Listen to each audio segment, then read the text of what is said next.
Welcome back, mighty Vandals, to Tubbs at the Club, the Idaho Vandals affiliate on the Big Sky Podcast Network. And today, Martin's camera is back. He's losing it after I jumped into that voice. But Martin, the people want to know, how are you doing? Because it is great to see your face again. It's going great. It's good to finally have a camera again so you guys can see my face whenever I do talk, which is still very little. It's also good. I've already had my first Shamrock Shake of the Shamrock Shake season from McDonald's. I am a very happy person, and maybe there might be some special talk later on in the show. Oh, fuck, Martin. I forgot about the Shamrock Shake. And joining us from Coeur d'Alene, it's none other than Brian Marceau. Brian, you look positively thrilled with this introduction. Oh, God, I am. I mean, first off, most important thing is, look, I know we're not allowed to talk about this anymore, but Martin, you have a side hustle where, let's just say a webcam is essential. So big news in the Heemstra household, hashtag only Tubbs. But other than that, yeah, dude, we're kind of a weird spot with a couple of stories we're going to hit, just for a minute or two. But I don't know, man. I guess I'm also, I got to spoil this for everyone. I'm still coming off a little bit of a lull. I have to be the one to ruin the show and bring up the hashtag Mountaineer Minute. It's hard to beat the excitement of the Western Colorado Adams State game from earlier this week. So again, just a weird spot for the show, but I'm ready to get rolling, Dallas. Glad to have everyone back. So Brian, let's rip that Band-Aid off and jump into the newsworthy stuff first. We've got a quick volleyball update. Tell us all about it. I thought we were talking about different news with Martin still on screen. Okay, guys. So, hey, volleyball update. This is real quick. So, hey, interviews concluded last week, and we were told to expect the report to be done and turned into Scott Green. By the way, Scott Green's not the only one who gets a copy of the report as well. Gonzalez is going to get a copy, and the women who filed the complaint with OCRI, they will also get copies too. So the university is not, I would expect the university is not going to be able to keep this completely under wraps the way you'd expect that they'd want to. But we were told that the earliest date for that report to be done is late this week or early next week. I think this has Friday news dump written all over it. So I'm going to be paying attention Friday for if the report finally gets out. But in addition to that, hey, Idaho volleyball did sign a player. The signee is Madu Fontes. She's an outside hitter from junior college, Florida Southwestern State. You might notice with the name Madu Fontes, that is, let's just say that's a person of foreign background. There's nothing wrong with foreign players, but we've exhaustively talked on this show about Gonzalez essentially like leaning heavily into foreign players who then feel like they have less options about leaving or not. So whatever, not exactly shocking, but if Gonzalez is not on admin leave, he has to keep being the coach. And he needs to sign people. He's going to have some roster spots to replace. So, hey, that's the volleyball news. The main news is to just pay attention to your news feeds come Friday. And if there's nothing Friday, it should be early next week. Steve Kurt says in the comment section, 4:59 p.m. on Friday, to be specific. Brian, it came out last week that the report's not going to be publicly released. Can I pause real quick? Yes. You're not wrong, but that was also addressed in Scott Green's email that we talked about back on January 18th, is he said he was not going to release it. However, he does not have control over what the other people do. Yeah, exactly. That's what I was going to get into is Scott Reed at the Orange County Register put out an article last week saying, again, the same things that Idaho's not likely to put out the release. Jody Walker specifically said personnel decisions are protected with federal and state personal protections. As far as talking about them publicly, university most likely won't be able to disclose the report or the decision because of FERPA protected information and other legal protections, which all make sense. But like you said, Brian, that just means the university can't do anything. Don't forget there's a whole bunch of players that have made it pretty clear that they have no problems talking to the media and taking things to Scott Reed at the Orange County Register. So we'll see what actually happens, as, again, expect a news dump of whatever the university is going to say publicly Friday or at the beginning of next week, and then maybe things might trickle out from there when other parties are not able to release some of that information. So, but again, Jason Mayer, Friday news dump. This is absolutely it. FOIA requests are lined up. That's Freedom of Information Act for anybody that's not aware. I don't have any pushback on that. This is exactly what this is going to be. They're going to try to bury this as quietly as they can because it's how Idaho has operated the entire process of the situation. Speaking of another Friday news dump, which is going to be whenever this is resolved, it'll be another Friday news dump. This is just a quick story. Not exciting football news, Dallas. This article is published in the Spokesman Review by Alexandra Dugan. I'm sure I butchered that name. That Vandal, by the way. Yeah. So this relates to events on February 17th. That's a Saturday.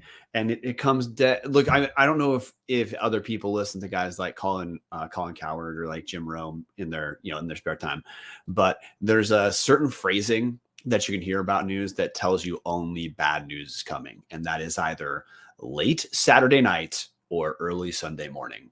And in that vein, late Saturday night, there's a reported large fight at the Beta House, which is Beta Theta Pi fraternity at University of Idaho. There is a party, which, hey, I'm a former fraternity president, man. That's, if there's one thing frats know how to do, man, it's they know how to have a good time. So there was a party and a brawl more or less broke out.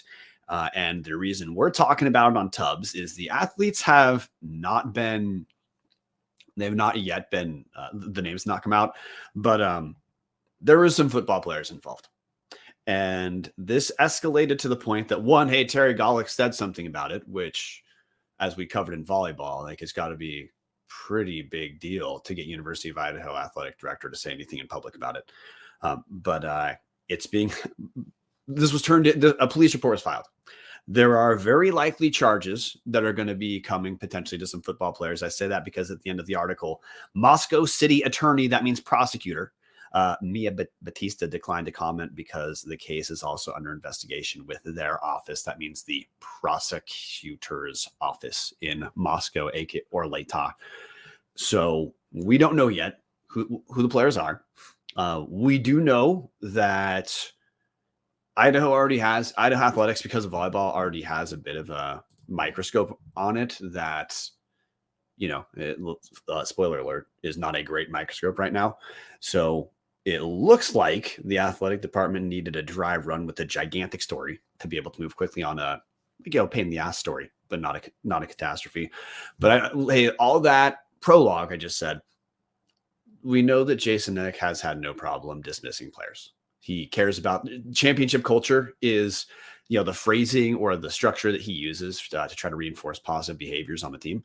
And we know Eck is fine letting guys leave the team if they're not going to fit in with the championship culture.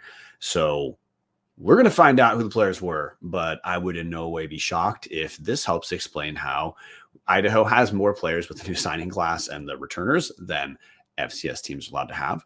So not saying this is the rationale, but I'd expect we're going to find out a few Vandals are no longer Vandals once the story is resolved. Yeah, we'll see who's all involved. James Aldridge from the Argonaut in the comment section. MPD and Coach Hughes were talking for about an hour in Einstein's about this last Friday. I was working on homework though, so I heard just about nothing. I'm guessing this is going to be something that's going to be bouncing around the campus for a while because, again, we haven't heard anything about it. But what I find the most interesting, Brian, is again, shout out to Alexander Duggan for this report, but Director of Athletics Terry Golick said she and the school's football coach Jason Eck are aware of the incident from Saturday that involved members of the football team and that they are currently prioritizing the health, safety, and well-being of their athletes.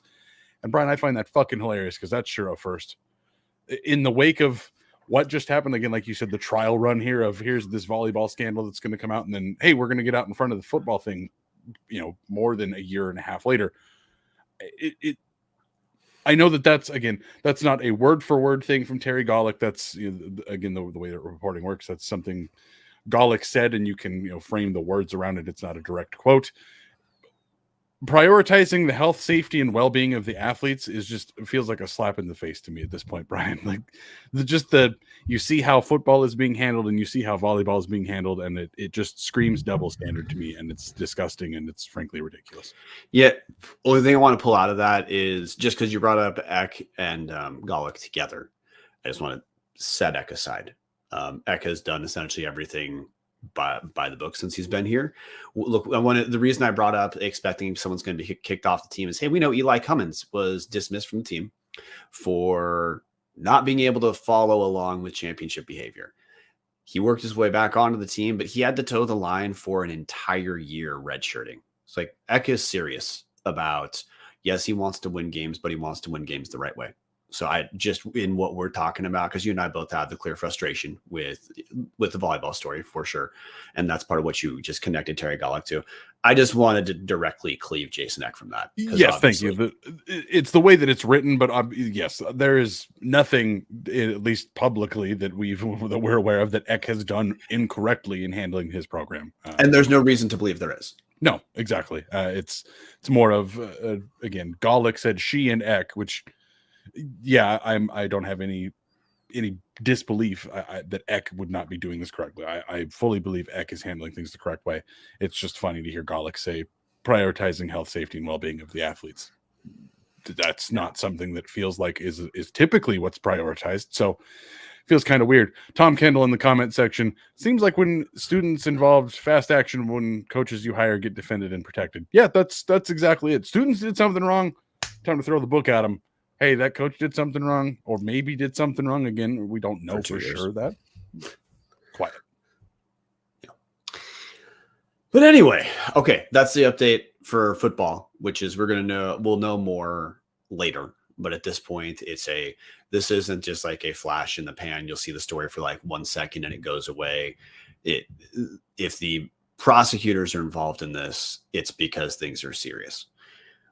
And with that said, we now have much more mostly lighthearted stuff to talk about, Dallas, which is actually had a pretty eventful basketball week.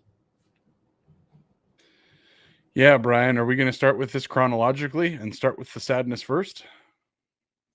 Let's do it. So, Brian, you're our basketball guy. I'll let you give the recap here, but Idaho falls in... they called it on govandals.com. Vandals drop heartbreaker to Weber State, and I feel like that's underselling it just a little bit. 70-69 defeat at ICCU Arena. Tell me about it, Brian. Okay, and hey, just want to bookend this because usually with basketball, we kind of talk about stuff together for collective takeaways following the follow-up that heartbreaker loss. And we say heartbreaker. Idaho led the entire damn game against Weber. They were up 60. Idaho led 69-62 with a minute and 3 seconds left and found a way to lose. One of the most breathtaking collapses I have ever seen. And look, Idaho had been, this dates back now to that Montana loss, like around Valentine's Day. Idaho has been playing well in essentially the last 6 games. It's like the team is turned around, but the Weber State win would have made them 3-2 over those last 5. That's would have been a huge development. But hey, the team rebounded, which we're going to have to talk about that because that's part of the story of this team is sticking together and handling adversity. The Vandals rebounded, beat Idaho State 55-53 in a very tough defensive battle between our, Idaho State in the South. It's the first time Idaho has beat Idaho State since pre-COVID, as we talked about last week. So 2 more games of Idaho looking a lot better than they had during that 8-game run. I think it's safe to say the team that lost 8 games in a row is not the team we're talking about anymore. 6 games is a long time.